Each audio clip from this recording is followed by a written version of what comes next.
Hot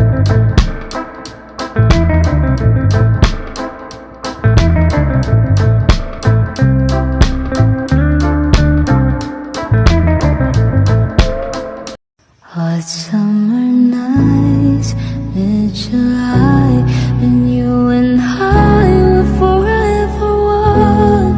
Crazy days.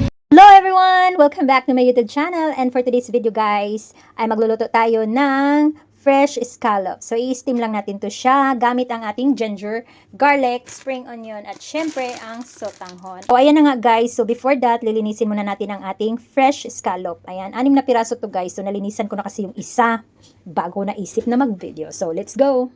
So ayan na nga guys, lilinisin natin ang ating fresh scallops. So, ayan. Sobrang laki niya.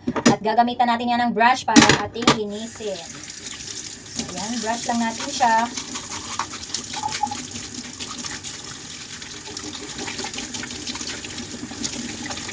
Kailangan linisin ko ng mabuti guys. Ayan. Kailangan natin siya i-brush para matanggal yung kanyang mga sticky.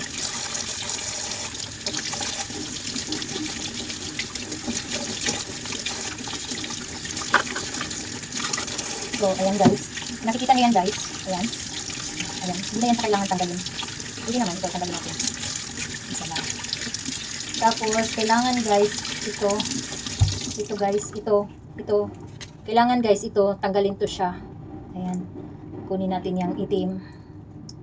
Kasi ano yan, marumi. Oops. Hindi tayo expert sa paglilinis ng scallop. Itong black, tanggalin natin siya. Ayan, tanggalin lang natin. Ito.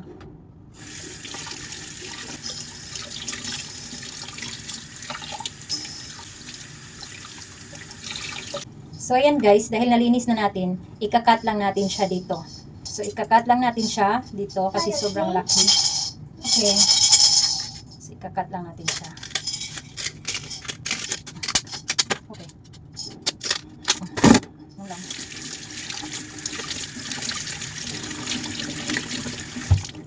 So, dahil nakat na natin siya, so, ilagay lang natin siya dito. Kailangan ganito ang pagkalagay niya guys, para ma-drain yung tubig sa ilalim.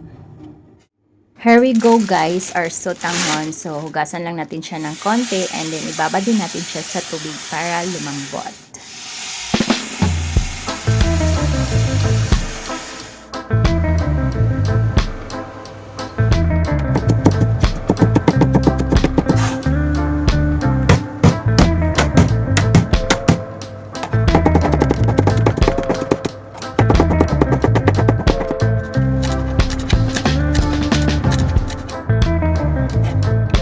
Just reheat an oil and put it into the garlic and ginger. And then we add oyster sauce and add also a little bit of black pepper powder. And just mix it together guys.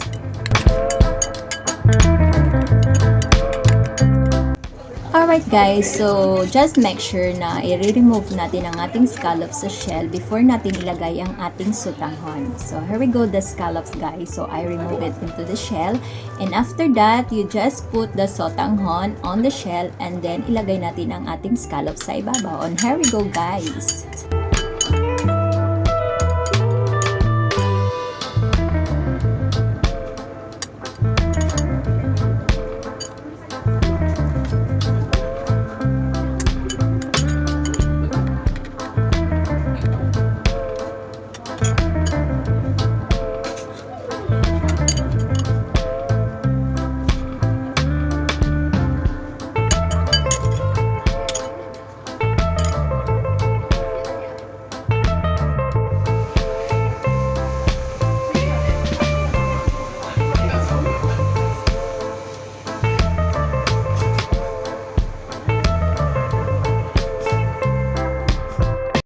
Ayan, at kumukulo na ang ating tubig. So, ready nang ilagay na natin ang ating fresh scallops. So, here we go guys. Just put this fresh scallop guys on the boiled water. And then we just boiled it into 15 minutes.